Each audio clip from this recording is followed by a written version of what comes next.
오늘 조 바이든 대통령이 기후변화 대응을 위한 본격적인 행보에 나섰습니다. 조 바이든 대통령이 어제는 인종차별, 외국인 혐오 등을 비난 퇴치하는 행정명령에 서명했습니다. 앤드루 커모 주지사가 뉴욕주의 코로나19 핫스팟 지역 지침을 일부 해제했습니다. 뉴욕주가 코로나19 관련 지침에서 다소 감소세를 보이고 있지만 뉴욕시의 식당 실내 영업 금지는 아직 당분간 지속될 것으로 보입니다. 상원에서 진행된 트럼프 전 대통령의 탄핵 심판 위헌 여부 투표에서 공화당 다수가 찬성표를 던졌습니다. 코로나19 사태의 영향으로 바이러스 예방을 고려해 설계된 빌딩 신축 붐이 일고 있습니다. 내 집같이 편안한 은행 뉴 밀레니엄 뱅크가 뉴저지 클러스터와 뉴욕 플러싱에 새로운 지점을 오픈하였습니다. 클러스터 570 피어먼트 로드와 플러싱 141 노던 블러바드에 위치한 새 지점에서 모든 금융 업무와 혼무 기지 상담도 함께 해드립니다. Member of FDIC and Equal Housing Lender.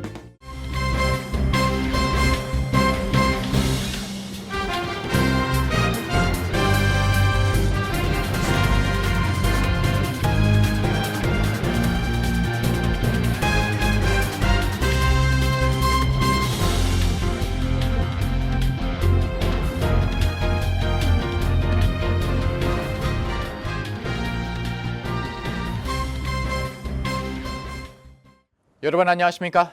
KBTV 뉴스9 이창원입니다. 예고된 대로 조 바이든 대통령이 기후변화 대응을 위한 본격적인 행보에 나섰습니다. 바이든 대통령은 취임 당일 파리 기후협약 복귀를 위한 행정명령에 서명하며 기후변화 대응을 강조한 바 있는데요. 백악관은 오늘 오후 연방 소유의 토지와 연안에서 새로운 석유와 가스 시추를 중단하고 화석연료 보조금을 줄이며 빈곤층과 소수민족을 환경오염으로부터 보호하기 위한 조치를 강화하는 행정명령에 서명했습니다. 또 연방정부에 오는 2030년까지 연방 소유 토지와 연안의 30%를 보존하고 해상풍력 생산을 2배로 늘릴 방법을 찾도록 지시하는 행정명령에도 서명했습니다. 또 에너지 효율이 높은 주택과 공공건물 150만 채를 건설할 것이며 연방 소유 차량을 미국산 전기차로 교체하겠다고 말하기도 했습니다. 백악관은 내일 28일에는 헬스케어, 그 다음 날인 29일에는 이민과 관련된 행정명령에 서명할 예정입니다. 어제는 평등에 대한 행정명령을 내리는 날이었는데요. 어제 조 바이든 대통령은 아이세계 미국인에 대한 인종차별, 외국인 혐오 등을 비난 퇴치하는 행정명령에 서명했습니다. 또 트럼프 전 대통령의 정책을 무효로 하는 행정명령을 연이어 내리고 있습니다. 자세한 소식 김은지 기자가 전해드립니다. 바이든 대통령은 코로나19 팬데믹 기간 선동적이고 외국인 혐오적인 표현이 가족과 지역사회 및 사업을 위험에 빠뜨렸다고 밝혔습니다. 이어 연방정부는 코로나19 발원지 관련 발언을 포함한 정치 지도자들의 행동을 통해 이러한 외국인 혐오 정서를 확산하는 데 역할을 수행했다는 점을 인식해야 한다며 이는 아시아계에 대한 괴롭힘, 증오 범죄를 증가시키는 데 기여했다고 비판했습니다. 트럼프 전 대통령은 코로나19를 중국 바이러스 혹은 쿵플루로 불러왔으며 이는 아시아인 증오에 불을 지폈다는 비난이 쏟아진 바 있습니다. 실제로 최근 코로나19가 중국 우한에서 시작됐다는 이유로 아시아인들에 대한 반감이 폭발하며 아시아계 미국인에 대한 폭력과 혐오 범죄가 사회적 문제로 불거졌습니다. 바이든 대통령은 이러한 불관용 행위가 증가함에도 불구하고 아시아계 미국인은 코로나19 기간 우리나라를 더 안전하게 만들었다며 약 200만 명의 이들이 위기 사태 최전선에서 활동해왔다고 강조했습니다. 이 같은 행정명령에 따라 정부기관은 공식 문서에서 코로나19 관련 표현이 외국인 혐오에 기여하지 않도록 적절한 조치를 해야 할 것으로 보입니다. 보건장관과 코로나19 태스크포스 등은 아시아계 문화와 언어를 반영해 연방정부의 코로나19 대응 관련 지침을 발행하는 것을 고려해야 합니다. 또 법무장관은 아시안에 대한 인종차별을 예방하기 위해 법률 관련 기관과 협조를 바탕으로 지원 기회를 모색해야 하며 증오범죄 관련 데이터 수집과 보고를 확대하라는 지시도 내려졌습니다. 법무부는 이와 함께 미국과 멕시코 국경을 넘는 불법 이민들을 불법 침입죄 등 형사범으로 취급해서 기소하도록 한 트럼프 행정부의 무관용 정책을 폐지했습니다. 트럼프 정부가 멕시코 국경을 넘어온 부모로부터 무려 5,500명의 어린이들을 강제로 떼어내 분리수용한 데 대한 대중의 분노와 비난이 빗발쳤기 때문에 무관용 원칙 폐지는 상징적 의미가 크다고 전했습니다. KBTV 뉴스 김은지입니다. 뉴욕주의 코로나 제한 구역이 일부 해제됐습니다. 앤드루 쿼모 주지사는 그동안 코로나19 관련 지표에 근거해 위험도에 따라 색깔별로 지정된 구역에 학교, 기업, 집단 모임과 종교에 제한 지침을 적용해 왔는데요. 이를 해제한 것입니다. 앤드루 쿼모 주지사는 오늘 브리핑에서 전반적으로 코로나 감염 확진자와 입원율의 지속적인 감소를 인용하면서 뉴욕주의 주황색 구역과 노란색 구역의 코로나 제한을 해제했습니다. 그러나 뉴욕시의 브롱스, 워싱턴 하이츠, 퀸즈 및 뉴버그의 일부 노란색 구역은 제외시켰습니다. 쿼모 주지사는 영국 변종 바이러스의 출현에 대해 계속해서 우려를 표명하며 현재 9개 뉴욕 카운티에서 42개의 확진 사례가 있으며 남아프리카 및 브라질 변종과 같이 아직 현지에서 확인되지 않은 다른 전염성 변종도 발견되고 있다고 밝혔습니다. 한편 백신 공급과 관련해 쿼모 주지사는 주 전역에 걸친 백신 공급 부족으로 인한 문제가 연방 차원에서 해결되고 있다고 밝혔습니다. 앞으로 주당 약 17% 많은 백신 공급량이 곧 각 주에 도착하게 될 것으로 예상됩니다. 빌 더 블라시오 뉴욕시장은 앞으로 30% 많은 모더나 백신 접종을 기대하고 있다고 말했습니다. 이는 매주 17,000회분의 추가 백신이 접종 가능할 것으로 해석됩니다. 뉴저지는 주당 16,000회 추가 백신 접종을 받게 될 것으로 예상됩니다. 바이든 행정부는 또 앞으로 각 주가 몇 주 전에 백신 공급량을 미리 알고 그에 따라 접종 예약을 받을 수 있도록 하겠다고 약속했습니다. 대통령은 어제 미국이 모더나와 파이저로부터 2억 개의 추가 용량을 확보했다고 발표했습니다. 뉴욕시가 당분간 식당 실내 영업을 재개하지 않을 것이라고 발표했습니다. 이에 대해 뉴욕시 식당 업주들은 이 같은 소식에 강력 반발하고 나섰습니다. 보도에 김은지 기자입니다. 빌 드블라지오 뉴욕시장이 기자회견에서 코로나19 감염 비율이 여전히 높고 변종 코로나 바이러스 역시 전국에 퍼져 있다며 식당 실내 영업을 재개하기에는 아직 안전하지 않다고 밝혔습니다. 드블라지오 시장은 식당을 전적으로 지원하고 실내 영업을 재개하고 싶지만 무엇보다 중요한 것은 시민들의 건강과 안전이라며 데이터와 과학적 근거에 따라서 실내 영업 재개가 결정될 것이라고 밝혔습니다. 앤드류 쿼모 뉴욕 주지사도 이번 주말부터 에리 카운티의 비필수 수술을 다시 허용하는 등 부분적으로 경제 재개를 해제할 계획이지만 뉴욕시의 식당 실내 영업은 여전히 폐쇄될 것이라고 밝힌 바 있습니다. 뉴욕시 식당 업주들은 실내 영업 제한이 유지된다는 소식에 강력히 반발하고 있습니다. 뉴욕시 식당연합은 성명서를 발표하고 쿼모 주지사의 끊임없는 식당 실내 영업 제한 조치가 뉴욕시 소상인들의 삶을 파괴하고 있다며 특히 쿼모 주지사는 코로나19 감염과 입원율이 뉴욕시보다 높은 카운티는 식당 실내 영업을 허용하면서 뉴욕시만 금지하는 것은 차별이라고 강하게 반발했습니다. 이렇게 뉴욕시 내 식당 실내 영업 금지 조치가 장기화되면서 인근 뉴저지주와 롱아일랜드 식당을 찾는 손님들이 늘고 있는 것으로 나타났습니다. 이는 뉴저지주에서는 실내 영업을 제한적으로 허용하고 있기 때문인데 특히 팰리세이드 파크, 포트리, 리치필드 등 한인 밀집 지역의 일부 식당들은 최근 주말 저녁 젊은 손님들이 몰리고 있습니다. 한편 뉴욕주 상원 공화당 소속 의원들이 주정부의 코로나19 제한 조치의 일환으로 해고된 직원의 실업급여 수령으로 인한 요식업소들의 실업보험료 인상이 1년 동안 유예되는 등의 내용이 포함된 요식업소 지원 법안을 추진합니다. 또 법안은 월별 판매세 및 급여세, 사업세, 재산세 등의 납부 기한을 추가로 제공하고 주류 면허갱신 1년 연장, 주와 지방정부의 벌금과 수수료 지불 기한을 90일 동안 유예하도록 했습니다. 인터넷을 기반으로 한 음식 배달 서비스 업체 수수료도 2020년 3월 1일 이전에 청구한 수수료보다 더 많이 부과하는 것이 금지됩니다. KBTV 뉴스 김은지입니다. 상원이 도널드 트럼프 전 대통령에 대한 탄핵 심판 준비에 들어가면서 공화당 다수가 투표를 통해 퇴임 후 탄핵이 위헌이라는 신호를 보냈습니다. 사실상 탄핵 유죄 판결이 어려울 것으로 보입니다. 트럼프 전 대통령에 대한 탄핵 소추안이 상원에 회부돼 절차에 들어가면서 공화당 중진인 랜드폴 의원은 선서 후 곧바로 퇴임 대통령에 대한 탄핵 심판은 위헌이라며 문제를 제기했습니다.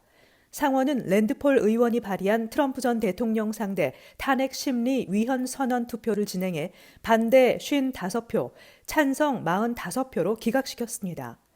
폴 의원은 위헌 선언 표결을 요청하며 이번 탄핵은 앞으로 국가를 분열시키기 위해 고안된 당파적 행동에 불과하다며 국가의 통합을 주장하면서도 민간인 신분인 전직 대통령을 탄핵하는 행위는 통합에 반한다고 지적했습니다. 그러나 공화당에서 압도적 다수가 폴 의원 쪽에 찬성표를 던졌다는 점에서 사실상 트럼프 전 대통령 상대 두 번째 탄핵 심리가 유죄 판결로 마무리될 가능성은 적다는 분석이 나오고 있습니다.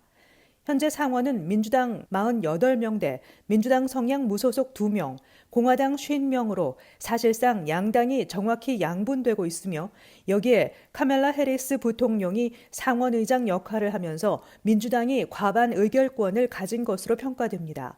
그러나 헌법상 탄핵 심리 유죄 판결을 내리려면 상원 3분의 2가 유죄표를 던져야 합니다. 탄핵 합헌, 즉 위헌 선언 반대의 표를 던진 공화당 의원은 밋 롬니, 벤 세스, 수전 콜린스, 리사 머커스키, 팻 투미 의원으로 총 5명에 불과합니다.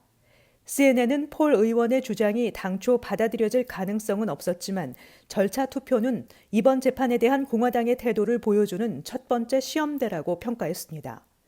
워싱턴 포스트는 이 절차 투표는 의사당 공격을 선동한 트럼프의 역할에 대한 책임을 묻기에는 현재로서는 충분한 표가 없다는 점을 분명히 했다고 전했습니다. 코로나19 사태의 영향으로 바이러스 예방을 고려해 설계된 빌딩 신축 붐이 일고 있습니다. 김은지 기자입니다. 뉴욕 포스트 보도에 따르면 코로나19 사태 이후 뉴욕시 맨해튼에 새로 들어서는 각종 건축물들이 최첨단 기술과 함께 바이러스 감염 예방을 고려해 설계되고 있습니다. 현재 맨해튼에서 재개발 또는 빌딩 신축 공사가 진행되는 곳은 1 메디슨 애비뉴, 561 그린위치 스트리트, 799 브로드웨이, 106 웨스트, 56 스트리트 등 10여 곳에 이르고 있습니다. 이들 지역에 들어서는 신축 빌딩들은 코로나19 감염 예방을 위해 계단의 폭을 넓히고 각 방마다 개별 화장실을 두며 신선한 공기를 쉽게 접할 수 있도록 수많은 5개 테라스를 설치하고 있습니다. 또 일부 건물은 외벽을 유리창문으로 깔고 엘리베이터나 공간 등을 사회적 거리 두기가 가능하도록 크고 넓게 재설계하고 있습니다. 또 빌딩의 냉난방을 위해 화석 연료나 천연가스를 사용하지 않고 펌프를 통해 냉난방용 물이 흐르도록 해 탄소 배출량을 50% 줄입니다. 뉴욕시 오피스타워인 제로 어빈 빌딩은 1층부터 21층까지 외벽이 유리로 덮여 있습니다. 또 빌딩 입구에 2개의 로비를 설치해 엘리베이터로 몰리는 방문객을 분산시키고 있습니다. 또 아래층의 공기가 위층으로 순환되지 않도록 설계했습니다. 유니언 스퀘어에 신축 중인 제로 어빙 빌딩은 6,300평방피트 정도의 세입자 전용 옥상을 만들어 탁 트인 전망을 제공합니다. 21층과 15층에는 전용 테라스를 설치합니다. 빌딩 전체에 전자식 터치 리스 도어를 추가하고 엘리베이터의 공기 정화 시스템도 개선하고 있습니다. 많은 신축 빌딩은 코로나19 사태 이후 자전거를 이용하는 인구가 늘어나는 것을 감안해 자전거 주차장도 늘리고 있습니다. 업계 전문가들은 코로나19 사태로 충격을 받은 도시의 건축 시장이 첨단 기술과 미래의 유행병을 염두하고 디자인된 신축이라는 큰 이점을 가지고 맨하튼의 시장을 강타할 준비가 되어 있다고 호평했습니다. KBTV 뉴스 김은지입니다. 두 차례에 나눠 맞는 기존 백신과 달리 한 차례 접종만으로 항체가 만들어지는 백신을 개발해온 미국의 제약사 존슨앤존슨이 이르면 이번 주 내에 개발 중인 코로나 백신에 대한 3차 임상 결과를 발표합니다. 알렉스 고르스키 최고 경영자는 이날 열린 존슨앤존슨 실적 발표에서 코로나19 백신 후보 물질에 대한 개발은 계속하고 있고 가까운 시일 내에 3차 임상 세부 내용을 공개할 것이라며 그 결과는 우수할 것이라고 자신했습니다. 존슨앤존슨이 개발 중인 백신은 단 한 차례 접종만으로 효과를 낸다는 것과 화이자와 모더나 백신과 달리 초저온이 아닌 일반 냉장 온도에서도 장기 보관이 가능하다는 점이 특징입니다. 이에 대해 앤서니 파우치 소장은 연구가 끝나면 긴급 사용 승인 가능성을 시사하기도 했습니다. 한편 WHO의 면역자문단인 전문가 전략자문그룹은 모더나 백신 1차와 2차 접종 간격을 임상시험대로 28일을 준수하는 것이 최선이지만 예외적인 상황에서는 2차 접종을 1차 접종 후 최대 42일까지 확대할 수 있다고 밝혔습니다. 다만 투여량을 줄이는 것은 권고하지 않는다는 입장을 밝혔습니다. 또 임신 및 수유 기간에 백신을 맞는 건 안전성에 대한 추가 자료가 검토되지 않고는 권고할 수 없다고 덧붙였습니다. 화이자 바이오엔테크와 모더나 백신은 1차 접종 뒤 3, 4주 후에 2차 접종을 해야 합니다. 코로나19 여파로 지난해에 이어 올해에도 일본 도쿄 하계올림픽 취소 가능성이 제기되고 있습니다. 이에 미국 플로리다주는 도쿄를 대신해 올해 올림픽을 개최하고 싶다는 뜻을 밝혔습니다. AFP 통신은 플로리다주의 지미 파트로니스 최고 재무책임관이 토마스 바흐 국제올림픽위원회 IOC 위원장에 2021년 올림픽 개최지를 일본 도쿄에서 미국, 구체적으로는 플로리다주로 이전하는 것을 고려하길 바란다는 내용의 서한을 보냈다고 보도했습니다. 이어 일본 지도부가 2021년 올림픽 개최에 대해 사적으로는 매우 걱정하고 있다는 보도들이 나온다면서 플로리다에 개최지 선정팀을 보낼 수 있는 시간이 아직 남아있다고 전했습니다. 파트로니스 최고 재무책임관은 플로리다 주지사가 빠른 백신 보급을 위해 민간 부문과 파트너십을 맺었다면서 다른 주와는 달리 백신이 신속하게 배포될 것이라고 강조했습니다. 하지만 AFP 통신은 플로리다에서는 코로나19 관련 누적 사망자가 2만 5천 명 넘게 발생하는 등 상황이 좋지 않다고 지적했습니다. 앞서 도쿄 하계올림픽은 코로나19로 인해 지난해 7월에서 올해 7월로 1년 연기됐습니다. 하지만 팬데믹 여파가 잠잠해지지 않아 최근 다시 취소론이 떠오르고 있는 것입니다. 그러나 일본 정부는 예정대로 도쿄올림픽 개최 준비를 한다는 입장을 고수하고 있습니다. 연방검찰 뉴욕 동부지검이 국세청 조사관으로 활동해온 뉴욕 49세 한인 조용희 씨가 신분 및 신원 도용과 송금 사기 등 업무를 통해 접근할 수 있는 정보를 도용해 이득을 취했다는 혐의로 기소 체포했습니다. 검찰은 2008년부터 채용된 조 씨가 IRS 범죄수사 특수요원으로 활동하던 중 공소장에 존 도라고 기술된 익명 개인의 신원 정보를 입수했으며 수사가 종결된 후에도 입수한 정보를 이용해 허위 신원 확인 문서를 만들고 해외에 법인을 설립하는 신원 도용 사기를 저질렀다고 전했습니다. 검찰은 조 씨의 사진이 찍힌 타인 명의의 필리핀 마셸 제도 신분증과 기니비소의 여권을 입수했다고 덧붙였습니다. 기소장에 따르면 조 씨는 도용한 신분과 허위 서류를 이용해 허위 해외 세금 보고와 소득 및 재산을 부풀린 해외 은행 잔고 증명 등으로 맨해튼 어퍼이스트 사이드에 고급 콘도를 구매했으며 해외 은행 계좌에서 수십만 달러를 불법적으로 들여온 것으로 밝혀졌습니다. 한편 검찰은 조 씨가 김대중 전 대통령의 미국 내 비자금 수사와 관련된 정보를 돈을 받고 한국 국정원과 국세청에 전달한 혐의에 대해서도 조사 중이지만 조 씨가 계속해서 부인하고 있다고 덧붙였습니다. 이날 인정신문을 마친 조 씨는 유죄가 확정되면 최고 20년형의 징역형에 처해집니다. 어제 폴 벨론 뉴욕 시의원실에 따르면 지난주부터 퀸즈 베이사이드 등에서 시행돼 왔던 노인을 위한 무료 콜택시 서비스가 최근 재개됐습니다. 이 서비스는 오전 9시부터 정오를 기해 퀸즈 클리어뷰 셀프 헬프센터에 전화해 이름과 주소, 전화번호, 픽업 시간과 목적지 등을 예약하면 뉴욕시 5개 부로와 나소 카운티 지역은 무료 콜택시 서비스를 이용해 갈 수 있습니다. 단 주말과 월요일에 해당 서비스를 이용하기 원하는 이들은 금요일 전에 미리 예약해야 합니다. 벨론 시의원은 올해 시의회로부터 이 프로그램을 위해 14만 달러의 기금을 확보했으며 서비스는 해당 기금이 모두 사용될 때까지 제공합니다. 잠시 후 커뮤니티 브리핑을 전해드립니다.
이어서 환율과 증시 전해드립니다.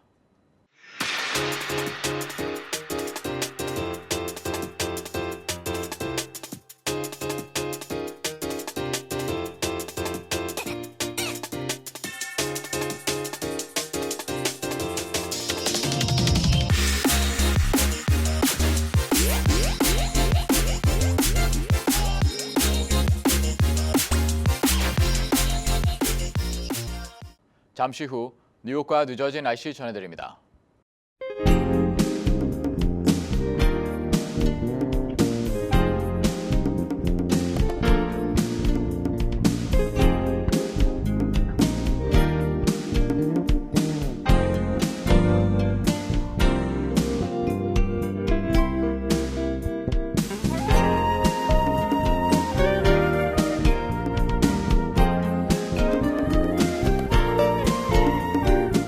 오늘도 KBTV 뉴스9을 시청해주신 여러분 고맙습니다.